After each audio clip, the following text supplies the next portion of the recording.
I'm sorry, Celeste. We're over, tugon ni Inigo. Sa mulit-muli ay paninindigan niya ang kanyang desisyon. Sa pang-ilang pagkakataon ay gumuhong muli ang mundo ni Celeste. Inalis ni Inigo ang kanyang mga kamay sa mukha nito at lumabas ito ng kanilang bahay.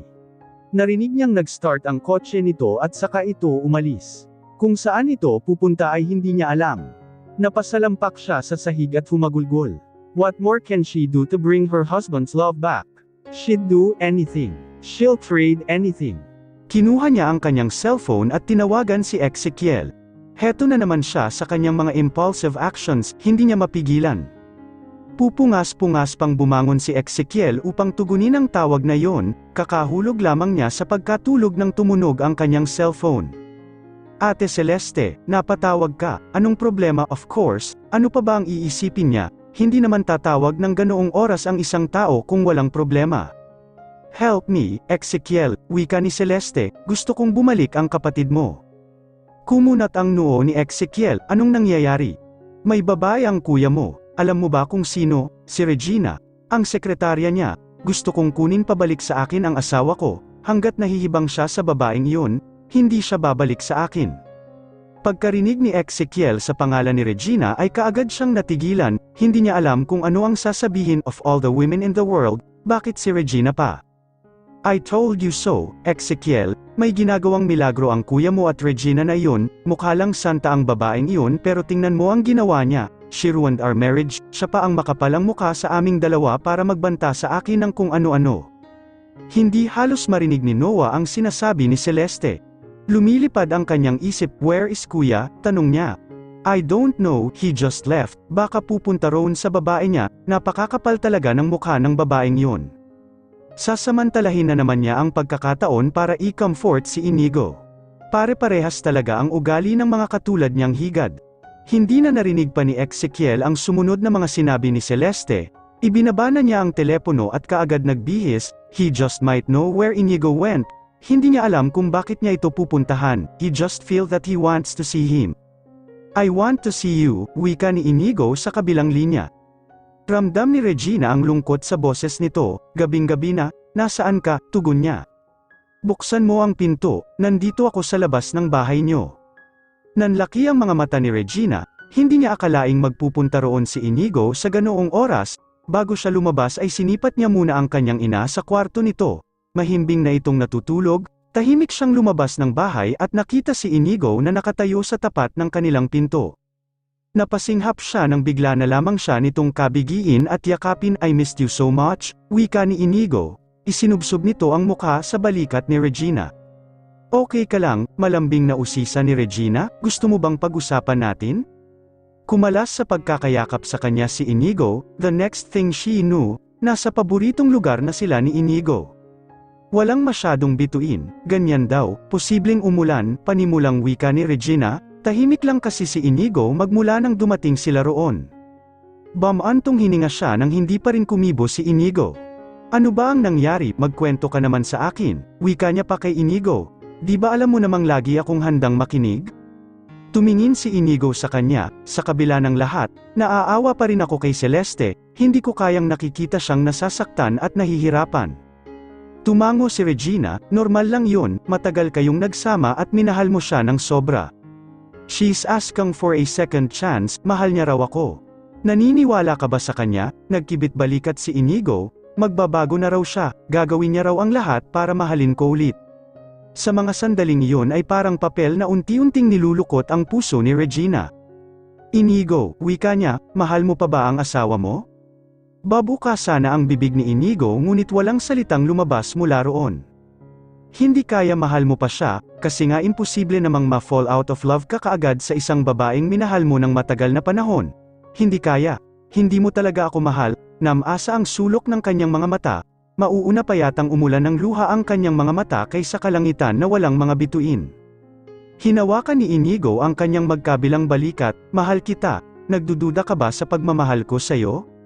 Hindi ko alam, tugon ni Regina, minsan kasi pakiramdam ko nandyan ka lang kasi nandito ako para sa iyo palagi, tuluyan ang bumagsak ang kanyang mga luha.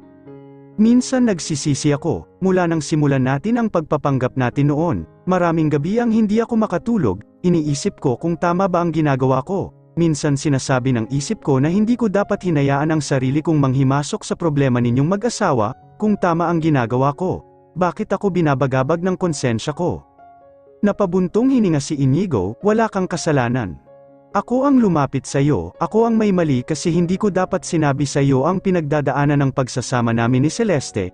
Nakinig ka lang naman sa akin. Wala kang kasalanan kung nahulog ang loob ko sa iyo. Isa pa, nangyari na ang nangyari. Hindi na natin maibabalik ang nakaraan para itama kung ano ang mali. But, I don't see you as a mistake. Regina, ang naitatanong ko na lang sa sarili ko. Bakit hindi kita nakita noon? Ikaw lang ang tama sa buhay ko ngayon. Pero, Inigo, paano nga kung hindi mo talaga ako mahal? Hindi ikaw ang makakapagsabi niyan, Regina, ako ang nakakaramdam. Ako ang may alam ng nararamdaman ko, at ang nararamdaman ko, mahal kita. At ang mga sinasabi ko tungkol kay Celeste, sinasabi ko dahil totoong naaawa ako sa kanya, hindi ko kailanman ginusto ang maging dahilan ng kalungkutan ng kahit na sino man, si Celeste man yun, o ikaw, o kahit na sino pa. He cupped her face, naaawa ko kay Celeste. Iyon lang, Regina, I used to be the one who does everything to make her happy, at ngayon, ako ang dahilan kung bakit siya nasasaktan. Masakit din sa akin, sana maintindihan mo. I'm sorry, wika ni Regina, ano ba kasi ang laban ko sa ilang taon ninyong pagsasama? Natatakot ako na baka isang araw paggising mo, siya na ulit ang mahal mo at hindi mo na ako kailangan. Inigo, kapag dumating ang araw na iyon, sabihin mo sa akin kaagad, ha? Hindi mangyayari yan, ang lalaking nasa harap mo ngayon ay lalaking kapag nagmahal ay ibinibigay ang lahat. Alam mo kung paano ako magmahal, di ba? Kung ano ang pagmamahal na ibinigay ko kay Celeste noon, dodoblehin ko, triplehan ko para sa'yo. Kung kinaya kong magmahal ng isang babaeng walang pagmamahal sa akin, ikaw pa kaya? Trust me, Regina, trust me. With his assuring words, tumango si Regina, Inigo kissed her forehead, at ang sumunod ay ang pagtatagpo ng kanilang mga labi. Kuya kapwa sila napalingon nang marinig ang boses ni Ezekiel, kitang-kita ni Inigo ang galit sa mga mata ng kapatid. Wala na siyang oras na makapagsalita, dahil tumakbo na palapit sa kanya si Ezekiel upang bigyan siya ng isang malakas na suntok. Ezekiel, sigaw ni Regina, muntik nang bumagsak si Inigo, ngunit nakuha niyang may balanse ang katawan, nahawakan niya ang gilid ng labing nag-init dahil sa dugong lumalabas mula sa kanyang bibig. Tiim ang bagang ni Ezekiel at kuyom ang mga palad. Ito ba yung sinasabi mong wala kayong relasyon ni Regina? Naghahalikan kayo? Ano yun, as boss and secretary? Ganoon ba, kailan pa naghalikan ang boss at sekretarya niya? Wala kang alam, Ezekiel, wika ni Inigo, of course, wala akong alam. Itinago niyo ito, pinagmukha niyo lang namang tanga ang mga tao sa paligid ninyo. Lalo na ako at ang asawa mo, ang sama mo, kuya, you know how much I like Regina, tapos patalikod mo siyang aagawin sa akin, may paboto-boto ka pa kay Regina para sa akin, he chuckled, ang lutong siguro ng tawa mo sa akin, ano, para sa asawa mo ang suntok na yon, kulang pa yon, gustong-gusto kitang bugbugin ngayon, pero huwag na, magsasayang ako ng lakas, wala kang kwentang kapatid at asawa, sarili mo lang ang iniisip mo. Walang magawa si Inigo kundi ang makinig na lamang sa masasakit na salita ng kanyang kapatid. After all, may kasalanan naman talaga siya.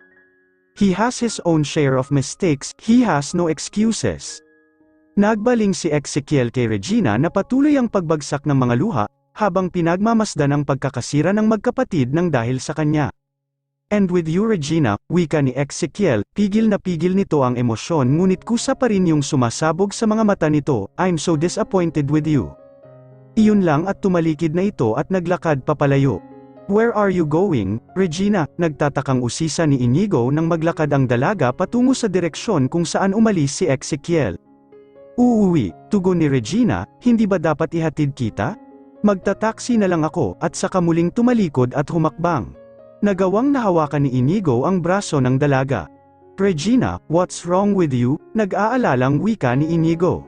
Everything, Inigo, tugon ni Regina, everything is wrong, can't you see? Tama ako, di ba? Maraming nasasaktan, at nasasaktan din ako. Inigo lowered his head, I'm sorry, Regina, I'm sorry kung kailangan mong pagdaanan ang lahat ng ito nang dahil sa akin, wika ni Inigo, ako na ang humihingi ng sorry para sa mga sinabi ni Ezekiel, I'm sorry. Naiintindihan ko ang galit ni Ezekiel kasi wala naman siyang alam. Tugon ni Regina, tumikim siya habang nangingilid ang mga luha. Inigo, itutuloy pa ba natin ito? Kaagad natarante si Inigo sa narinig. Regina, there's no way we're going to stop. Ngayon pa ba tayo susuko na wala na tayong itinatago? Pero marami ang apektado, marami na nga ang nasasaktan. Nasasaktan lang sila dahil hindi alam ang totoo. At hindi natin pwedeng ipaalam sa kanila, tama, wika pa ni Regina, hindi nila pwedeng malaman na sa relasyon ninyo ni Ma'am Celeste, siya ang unang nagkaroon ng affair at hindi ikaw, mahalaga ang reputasyon niya, di ba? Iyon pa rin ang pinakamahalaga para sa iyo. Regina, hindi alam ni Inigo ang sasabihin, I'm sorry, Inigo. Hindi ko dapat sinasabi ito dahil una pa lang, napag-usapan na natin ito, alam ko ang pinasok ko. Pero ang hirap pala, yung ako ang kailangang sumalo ng lahat para sa asawa mo, napaiwas ng tingin si Regina. Inigo, hindi mo ako mapoprotektahan hanggat hindi alam ng lahat ang totoo. I am not asking you to tell everyone about the truth, ang totoo. Hindi ko na rin alam kung ano ang hihilingin ko at kung ano ang gusto ko, magpahinga na lang muna siguro tayo. Magpahinga, bumigat ang pakiramdam ni Inigo sa narinig. Oo, magpahinga, para makapag-isip-isip tayo, lalo na ikaw, tugon ni Regina. Siguro nga mahal mo ako, pero nasisiguro kong mahal mo pa rin ang asawa mo. Kaya naiintindihan ko kung hanggang ngayon, mahalaga pa rin ang reputasyon niya sa'yo. Hindi ko hihilingin na huwag mo na siyang protektahan. Pinahid niya ang kanyang luha. Pero, Inigo, gusto ko ng malinaw. Tama, iyon ang gusto ko, ang malinaw. Oo, sinabi kong minahal kita noon na walang hinihintay na kapalit. Pero ngayon, ibang usapan na, kasi umaasa na ako sa iyo, Sabi mo kasi mahal mo ko. Ewan ko, pinipilit ko naman na huwag umasa. Mas mabuti pa noong una na ako lang ang may alam na mahal kita. Noon, masaya pa ako. Ngayon, ang gulo-gulo na. Alam kong pinili ko ito, kaya wala akong ibang sisisihin kundi ang sarili ko. Inigo, ayusin mo muna ang kailangan mong ayusin. Siguraduhin mo muna yung nararamdaman mo, kasi iba ang nakikita ko sa sinasabi mo. Bibigyan kita ng panahon para mag-isip. Kung sakaling mapagtanto mo na ang asawa mo pa rin pala ang mahal mo, tatanggapin ko, kakayanin ko. Hindi mo ako kailangang alalahanin. Sanay akong mahalin ka nang walang hinihintay na sukli. Pero huwag mo akong hayaang mahalin ka habang umaasa sa wala. Regina took a step away from Inigo, she stopped for a while, ngunit nagpatuloy na siya sa paghakbang. Wala na siyang narinig na pagtutol mula kay Inigo, right there, nakumpirma niya na naguguluhan pa rin ito sa nararamdaman. Her heart is half broken, ngunit kailangan niyang magpakatatag. She has to give him space, maaaring nasusuffocate na si Inigo sa kanilang dalawa ni Celeste. Maybe he needs time to think, napabuntong hininga na lamang si Inigo. Of course, Regina doesn't deserve uncertainty, alam niya namang aabot ang oras na ito. Akala niya ay napaghandaan niya ngunit hindi everything is just overwhelming. Yes, he cares for Celeste, wala siyang makitang mali roon, dahil iyon ang pagkatao niya, he cares for everyone, he still cares for Celeste lalo na at nagsama rin sila ng ilang taon. Sigurado siya sa kanyang puso na si Regina na ang laman yun.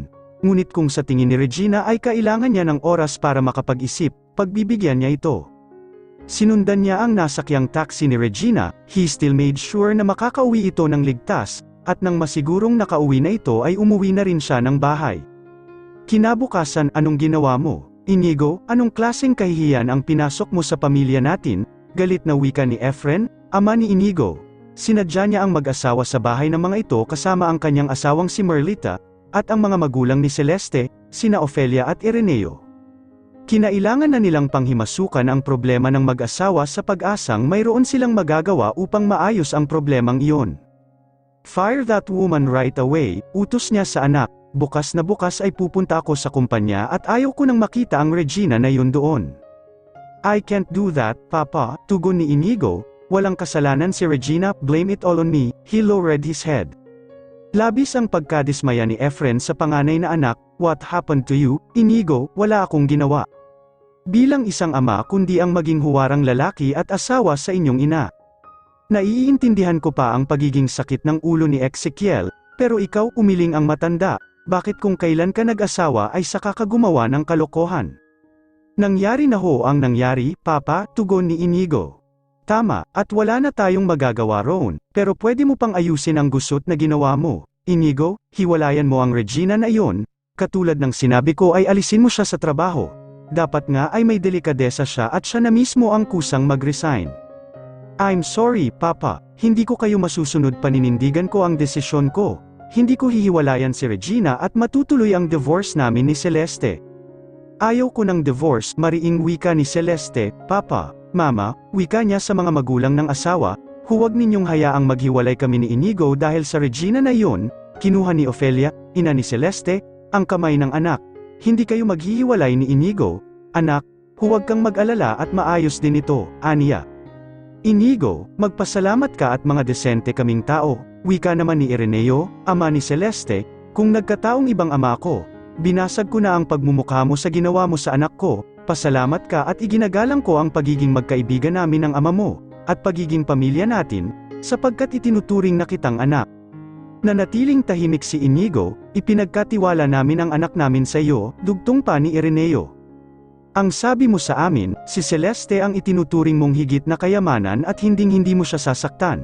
Tapos malalaman na lang namin na may babae ka? Sinira mo ang pagtitiwala namin sa iyo, ngayon kung gusto mong bumalik ang tiwala naming iyon sa iyo, iwanan mo ang babaeng iyon at ayusin ninyo ang pagsasama ninyo ni Celeste. Hindi pa naman huli ang lahat, habang maaga pa, sagipin mo na ang sarili mo, katulad ng sinabi ni Efren, alisin mo sa trabaho ang Regina de Villa na iyon, kailangang mabura siya sa kasaysayan ng pamilya natin.